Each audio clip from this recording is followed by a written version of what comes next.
Bonjour à tous et bienvenue dans ce tirage dominical. Veille de Noël, je vous souhaite d'excellentes fêtes de fin d'année et un très joyeux Noël. Pour l'occasion, j'ai sorti un oracle spécial fête, l'oracle des saisons de la sorcière de Yule. C'est la célébration de Noël dans la version païenne. Nous allons procéder au tirage et à la lecture des cartes ensemble. On change de point de vue.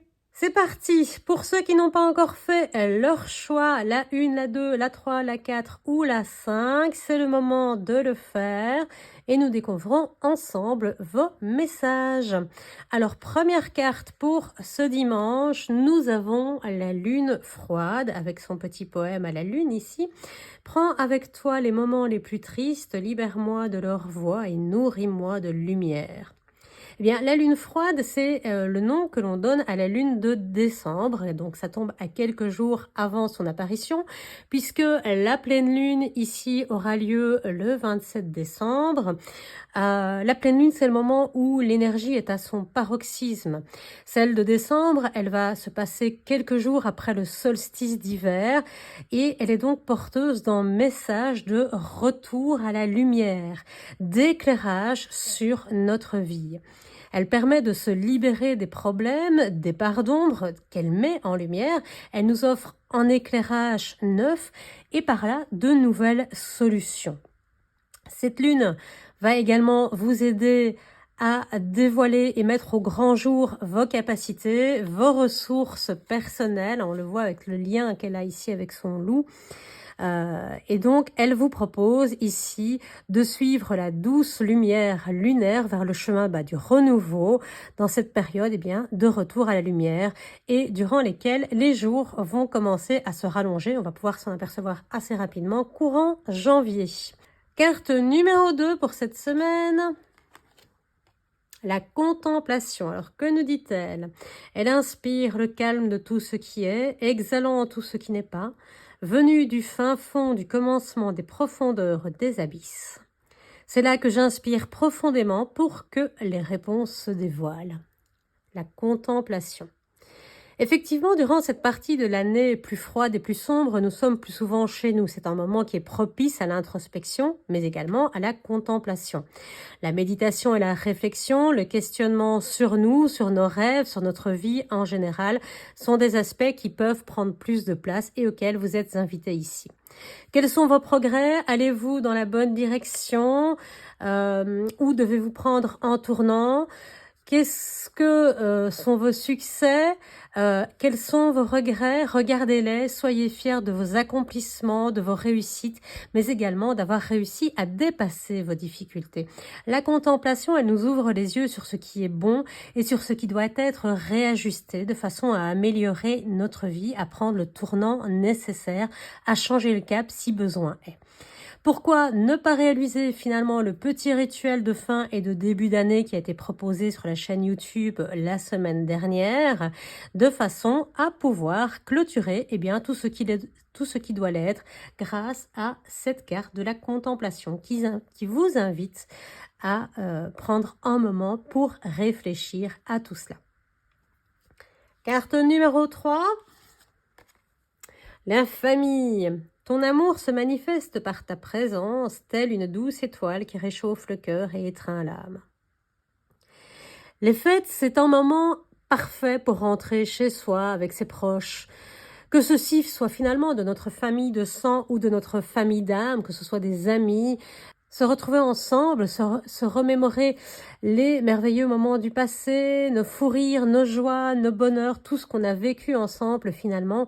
Ces partages sont réconfortants pour l'âme, ils réchauffent nos cœurs et ils nous rappellent que nous sommes aimés inconditionnellement. Cette carte, on le voit, elle vous invite à retrouver vos traditions, vos bases, votre essentiel. Elle vous invite à vous retrouver vous-même, vos valeurs et à retrouver l'équilibre. Que vous apporte-t-elle, vos traditions? Que révèlent-elles sur vous? Comment vous font-elles avancer? Vers où ou comment, tout simplement? Quelques questions pour vous permettre de définir si vos objectifs actuels sont toujours en accord avec votre être profond ainsi que votre évolution. N'hésitez pas à retourner en arrière pour mieux avancer. Carte numéro 4. Nous découvrons la médecine de l'écureuil. Va-et-vient, discrètement, planifie, garde secrète la trajectoire. Personne ne le verra ni ne t'entendra venir. Une révélation bien méritée.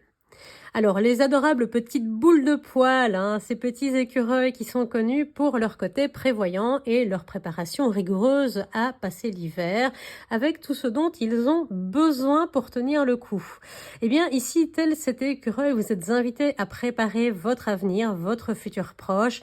Bien entendu, pas avec des noisettes. Ce que vous chercherez, vous, ce seront plutôt des plans, des vœux, des désirs, ce que vous voulez voir s'accomplir prochainement dans votre vie, les manifestations. Pourquoi ne pas créer un tableau de visualisation, pratiquer le rituel de l'an 9, celui qui a été posté sur YouTube cette semaine, demander à recevoir, visualiser, croyez, mettez-vous en action parce que eh bien, l'écureuil, pour passer son hiver, il n'attend pas que les noisettes lui arrivent toutes seules. Non, il se démène, il va les chercher, il les cache dans différentes réserves, dans différents endroits. Il ne met pas d'ailleurs tous ses œufs, comme on dit, dans le même panier. Il va les éparpiller pour en avoir plusieurs si besoin.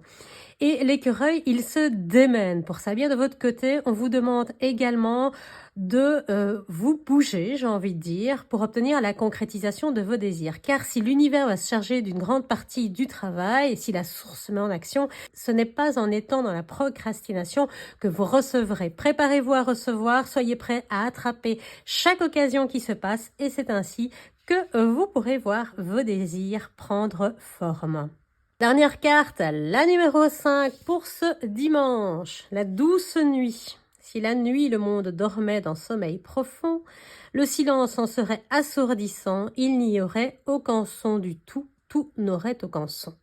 La nuit est calme, elle est porteuse de nos rêves, elle est porteuse de repos, mais surtout, c'est un moment d'inaction. Alors ici, on vous propose de reprendre des forces pour la prochaine journée, pour la prochaine année éventuellement, de vous poser un moment sur cette chaise. Ce n'est pas le moment venu pour passer à l'action. On vous propose peut-être ici de profiter du moment, de prendre un moment pour vous, de regarder un petit peu, de vous poser. C'est pas le moment des projets. C'est plus comme dans la nuit, on est à l'arrêt, on se pose, on profite peut-être du sapin, on nettoie un petit peu ce qu'on n'a plus envie dans notre vie avec le balai qui est posé là éventuellement, mais on évite de rentrer dans l'action des nouveaux projets directement, de foncer tête baissée. Le rêve qui est porté par la nuit ici sera remplacé par la réflexion sur nos projets. Faut-il les revoir? Faut-il tout changer? En tout cas, retrouvez-vous, posez-vous en cette période idéale pour l'introspection, pour la contemplation, on l'a vu sur la carte numéro 2. Si vous avez l'impression de répéter de vieux schémas, d'être bloqué, de faire en boucle le même rêve qui ne vous mène nulle part, alors c'est le moment de vous réveiller. Demandez-vous si cette situation, ce projet vous convient toujours, si ce qu'il vous apporte est encore suffisant et si vous recevez tout autant que vous ne donnez ou s'il n'y a plus d'équilibre, alors c'est le moment d'en retrouver, d'en remettre. C'est le moment donc de vous poser, de revoir votre perspective, de votre projet et de faire tourner la roue dans le sens désiré. Donc, faut-il tout revoir, tout changer ou simplement changer de direction? Eh bien, c'est en prenant le temps de vous poser et de regarder en pleine conscience que vous trouverez la réponse. Voilà pour ce dimanche, je vous souhaite un excellent Noël et on se retrouve à la veille du Nouvel An. Bye!